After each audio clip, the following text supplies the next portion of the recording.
Dansmarietje Kelly.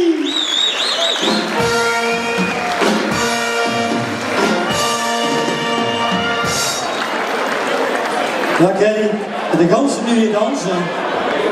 Heel lang geoefend, maar de komende weekend en heel veel oefenen, want ze zullen nog heel dik moeten dansen. Beloof ze dat? Ik wou die Ger willen decoreren, maar dat heb ik wel gehad.